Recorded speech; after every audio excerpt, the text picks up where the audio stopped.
Du syndicat autonome des médecins du Sénégal, le mot d'ordre du SAMES relativement suivi à Dakar, l'organisation combat, selon ses termes, le dilatoire du gouvernement autour de ses revendications. Dans l'enseignement, les syndicats mutualisent leurs forces dans la ligne de mire, l'efficacité des combats pour la défense de leurs intérêts. Le marché du poisson du nord du Sénégal, parasité par une introduction frauduleuse de produits halieutiques en provenance de la Mauritanie, les mareyeurs sénégalais attendent la bouée de sauvetage des autorités. Le focus de ce soir va s'arrêter sur les bâtiments administratifs, la vétusté de ces édifices qui, pour la plupart, fait craindre le pire au quotidien.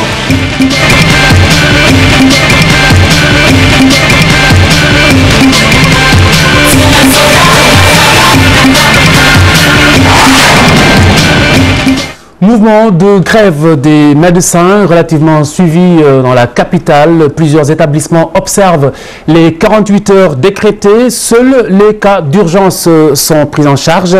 Service minimum donc qui prend en compte les malades hospitalisés également. Aristide Le Dantec cependant fait l'exception. Diafaraba et Daouda Sow.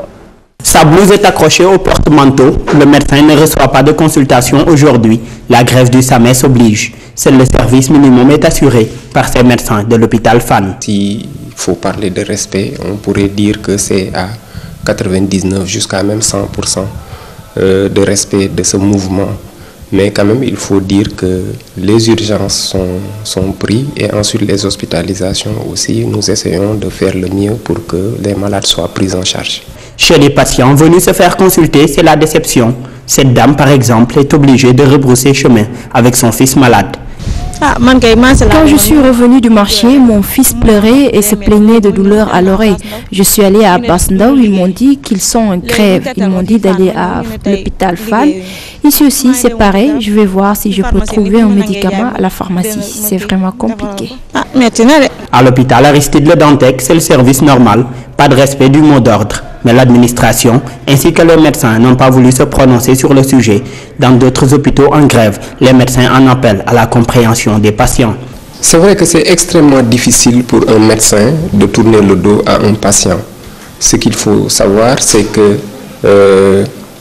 parfois c'est une nécessité. Nous nous excusons auprès de nos patients en leur disant que notre mouvement, ce n'est pas uniquement pour nous, mais c'est pour eux. Surtout quand nous luttons pour l'amélioration des qualités de travail.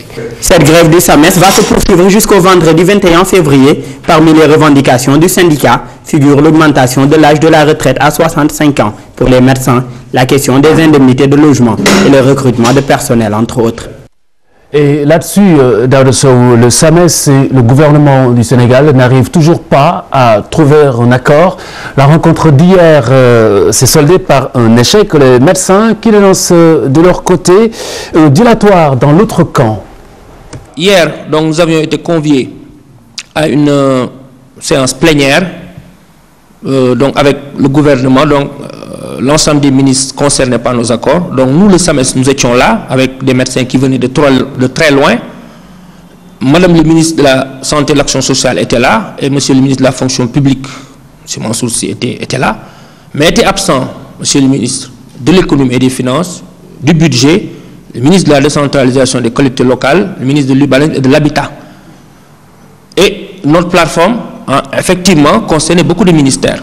N'oubliez pas aussi qu'on a commencé les négociations depuis le 29 novembre 2012. Donc hier, ils nous ont servi encore un protocole sur les 11 points de nos revendications et il n'y a eu aucune satisfaction. Des organisations syndicales de l'enseignement du Sénégal qui décident de parler d'une seule voix, le SAES, le SNEL-CNTS, le SUDES, l'UDEN et le CIPROS, tous membres par ailleurs de l'International de l'éducation, une fédération pour justement mieux défendre leurs intérêts et faire par ailleurs la promotion de l'école et de l'université publique. Alioune Diagne, Cheikh Abdou Kadir Mbacké Seck. Ces 5 organisations syndicales font bloc commun pour conjuguer les efforts. Elles sont toutes affiliées à l'International de l'éducation.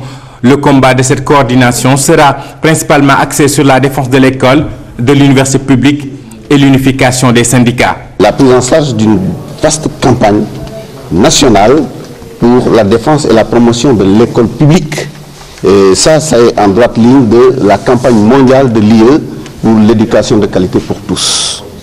Donc au Sénégal, la déclinaison, c'est ça, la défense de l'école publique. Deuxièmement, nous avons aussi en repérage l'organisation d'un séminaire large sur la question de la réunification du mouvement syndical enseignant. Durant plusieurs années, beaucoup de luttes notées qui ont donné peu de résultats.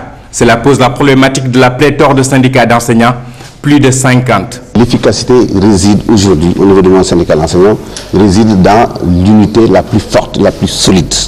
Et parce que, on l'a dit, pendant ces 10 dernières années, il y a eu beaucoup d'actions de lutte, mais pour des résultats maigres.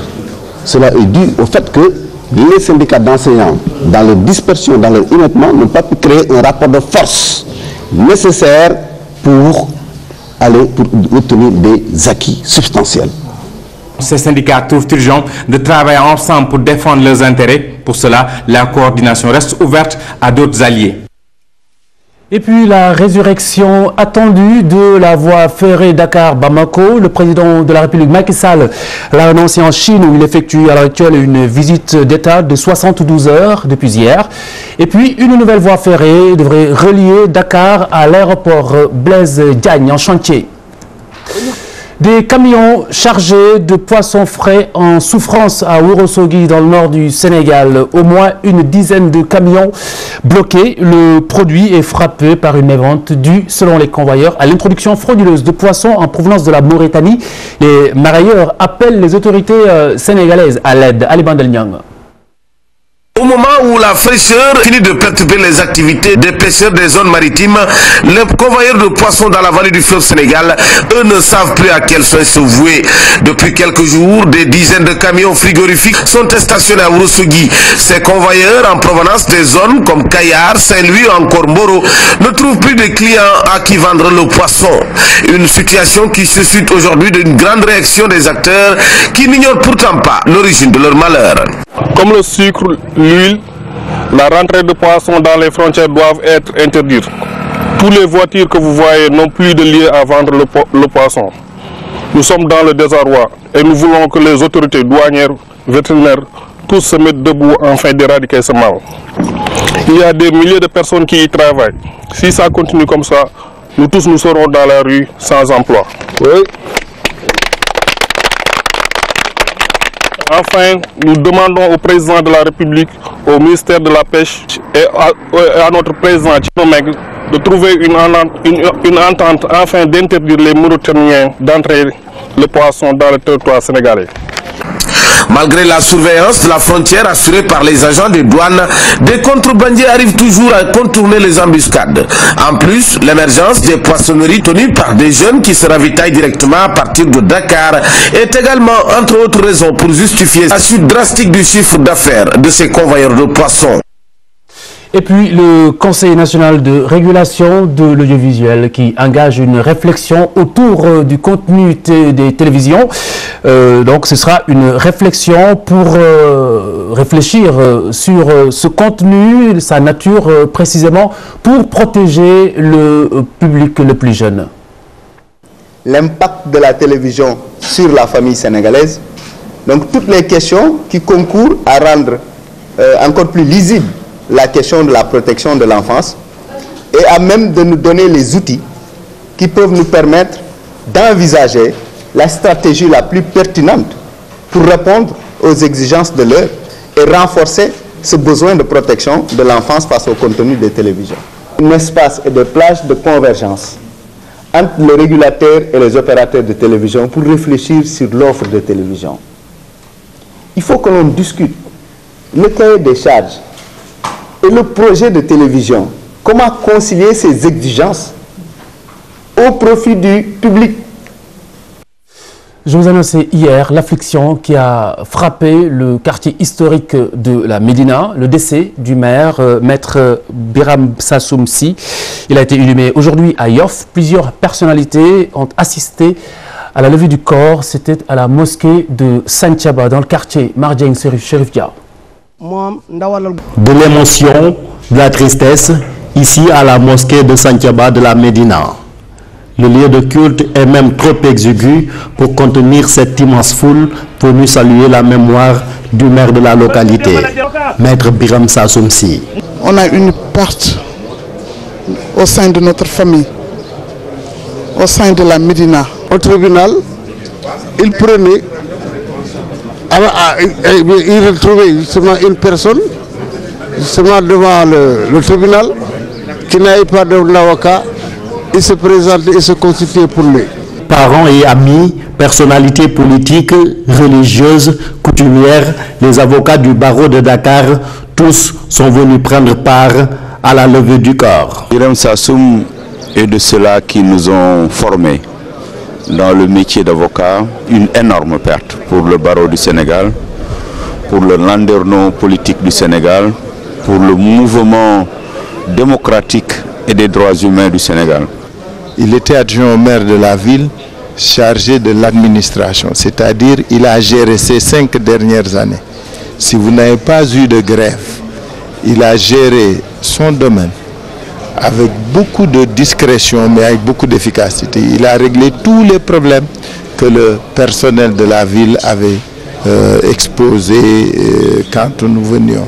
Les témoignages sont donc unanimes sur les bonnes qualités de l'avocat et homme politique, Maître Biram Sassoum-Sy, décédé ce mercredi.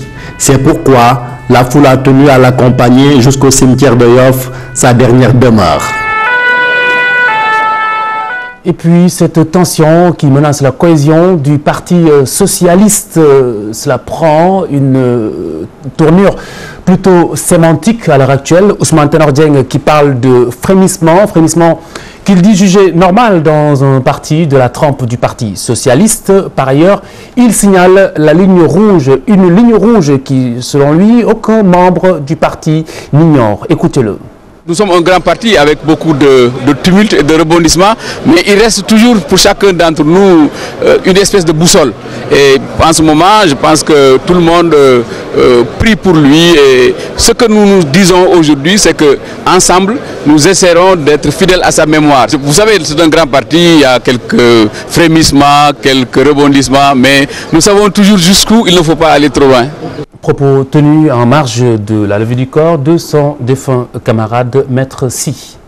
Les recommandations de la Commission nationale de réforme des institutions, la CNRI, le Parti démocratique sénégalais et le parti Rewmi d'Idrissa Seck qui fustigent la position de Macky Sall, position non démocratique à leurs yeux.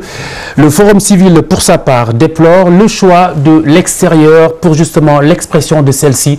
Macky Sall, je le rappelle, en Chine, déclare qu'il ne céderait à aucune forme de pression pour justement avoir mandaté cette commission. Hadi Atala. Je prendrai ce que je jugerai bon dans les propositions de la CNRI, sans contrainte ni délai. Une déclaration du président Macky Sall qui intrigue le parti Rewmi. Il a dit lui-même, je prendrai ce qui est bon pour lui, et non pour les Sénégalais, et non pour les politiques dans leur diversité ou les partis politiques dans leur diversité.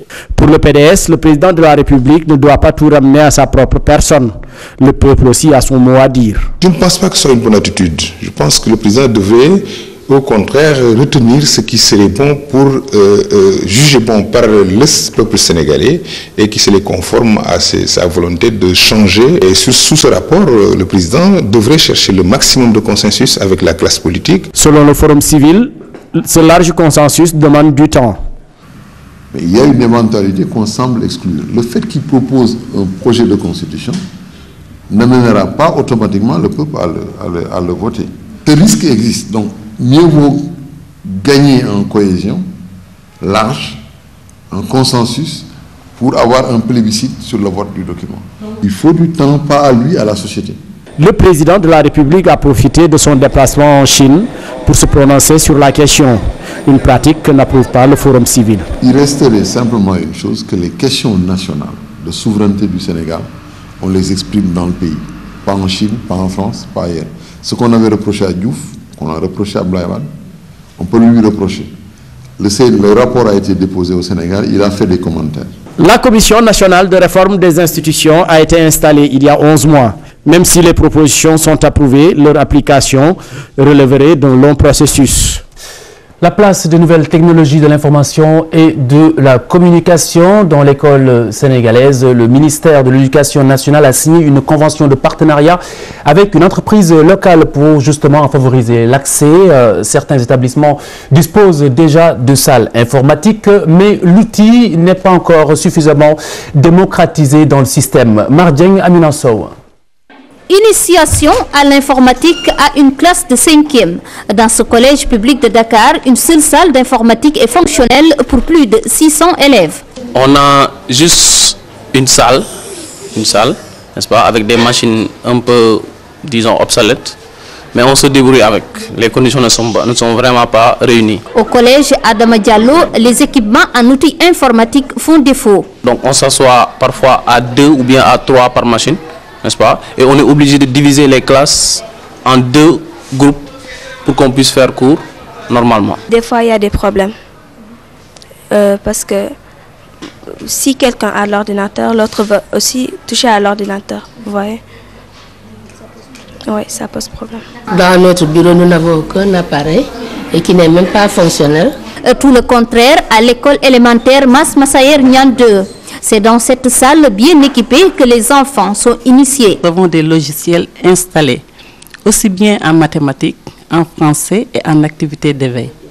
Donc, les maîtres et les maîtresses passent dans la salle avec les élèves, avec le technicien, avec la maîtresse encadreur. Soit ils font une consolidation, une recherche ou bien des applications dans la salle. L'informatique facilite l'apprentissage, mais l'accès pose problème. C'est dans ce cadre qu'une convention est signée entre le ministre de l'Éducation nationale et une entreprise de la place pour faciliter l'accès aux technologies de l'information et de la communication. Nous y sommes, l'avant-dernier chapitre de cette édition consacrée au focus. Le focus ce soir sur les bâtiments de l'administration sénégalaise. La plupart est suffisamment vétuste pour susciter des craintes d'accidents au quotidien. Le building administratif siège du gouvernement du Sénégal qui présente un visage ridé qui aurait besoin d'un bon coup de lifting. Mardieng Edissa Prera. Building administratif, siège du gouvernement du Sénégal, 60 ans de vie, ce symbole architectural a perdu son lustre dans le temps. Le building date de très longtemps. L'État veut réfectionner le bâtiment. C'est ce qu'il faut faire car c'est un bâtiment qui fait partie de notre patrimoine national. On remercie Dieu d'avoir un bâtiment de cette envergure. Il y a tout le Sénégal dans ce building. Qu'il soit dans un piteux état est vraiment désolant. Des fenêtres défectueuses, des murs dépeints, des toilettes délabrées, l'ascenseur constamment surveillé, sa sécurité soulève des inquiétudes. On a vu des bâtiments qui s'effondrent. Donc il y a un problème de sécurité publique qui se pose. Je crois que le mieux c'est de détecter tous les problèmes, tous les bâtiments qui sont en danger, les démolir et les reconstruire. Le building administratif même fait partie des bâtiments qui doivent être réhabilités dans les meilleurs délais. Érigé depuis 1954, le building administratif va être réfectionné. L'État dégage une enveloppe de 80 milliards pour les travaux. Les déménagements sont en cours. Et puis le ministère de la Communication, l'état de délabrement du bâtiment a déjà poussé beaucoup d'occupants à la porte. Au-delà de l'édifice, les installations électriques et la tuyauterie ont pris un coup de vieux qui révèle une absence d'entretien avéré. Mardieng Nafissatou Sila. Des murs délabrés, des pans de la bâtisse qui s'écroulent depuis les balcons, une peinture détériorée, c'est l'état actuel de ce bâtiment qui abrite encore une partie du ministère de la Communication. Il y a les briques qui décollent. La dernière fois, il y a un piéton qui passait ici, il a reçu une brique qui a décollé du troisième étage. Le constat va plus loin. À l'intérieur de la construction, c'est encore plus inquiétant. Quand il pleut, par exemple, le sous-sol est inondé et quand l'ascenseur parvient là-bas, il y a un problème d'enjeu potentiel avec l'eau et l'électricité. Ce qui fait qu'on reste au moins une semaine sans prendre l'ascenseur. La canalisation, par exemple, l'eau ne vient plus comme il le faut. Les canaux de trucs sont tellement vieux que ça ne fonctionne pas. Il y a souvent des fuites même, les portes ne ferment pas comme il le faut. D'abord, l'APS est partie à la maison de la presse et nous allons partir dans une semaine. Selon ses occupants, il y a une explication à la vétusté du bâtiment administratif. C'est parce que ça n'a pas été maintenu. La maintenance n'a pas été faite. Ce bâtiment a le même âge que celui du ministère des Finances qui abrite Sorano en même temps. Chaque année, on entretient les bâtiments du ministère de l'Intérieur et celui des Finances, ce qui n'est pas le cas de celui-ci. Tous les ministres qui sont passés ici ne l'ont pas fait, que ce soit Djiboka, Daouda Sow ou autre.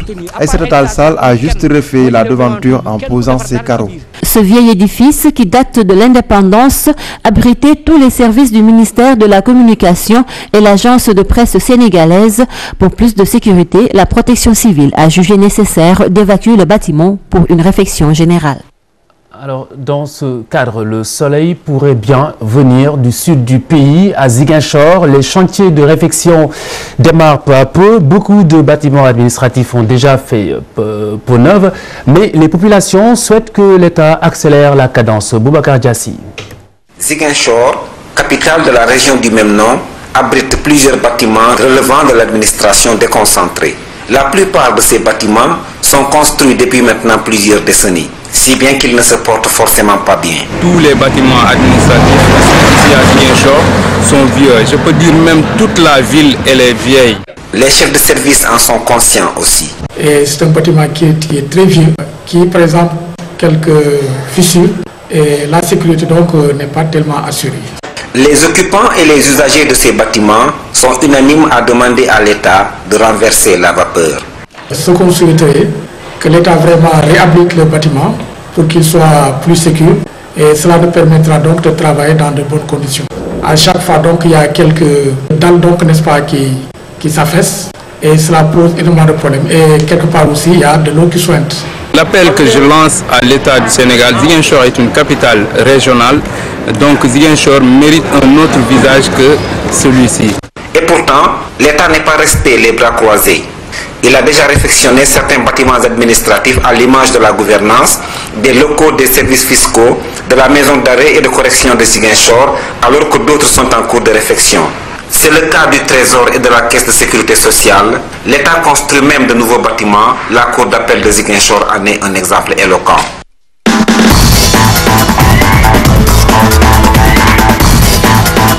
Bonsoir mon garçon, Cheikh Diao, bonsoir. Bonsoir, Fanny Diaraté. Je lance pas l'histoire, je vous laisse dérouler. Voilà, que nous démarrons avec la mise à jour de la Ligue 1 sénégalaise, le calendrier de cette Ligue 1 avec 2 matchs qui étaient au programme cet après-midi. Adam Badiop, le Giraffe de Dakar qui s'impose 2-0 face à Yego, donc le club de la Médina qui du coup prend à deux longueurs du leader, le port autonome de Dakar. À Diourbel, Sunéor et Diambar ont partagé les points, match nul, 1 but partout. Football toujours, c'est officiel, Sénégal-Mali donc va se jouer le 5 mars prochain à 18 h au stade Saint-Leu-la-Forêt en région parisienne. La Fédération sénégalaise de football a eu l'autorisation de la 3F. L'arbitre français Anthony Gauthier donc va officier pour ce match. Direction Ziguinchor, le stade Alioune Sitoé Diatta donc en chantier. Les travaux de réfection se passent normalement. L'infrastructure devrait être réceptionnée avant la fin de l'année. Reportage sur place signé Chersadibou Diarra, Abdoundoy, Petit Ndoy et Fatiguien. Des tas de gravats, de béton, de ciment et des ouvriers, le stade Alioune Sitoé Diatta de Ziguinchor est en chantier.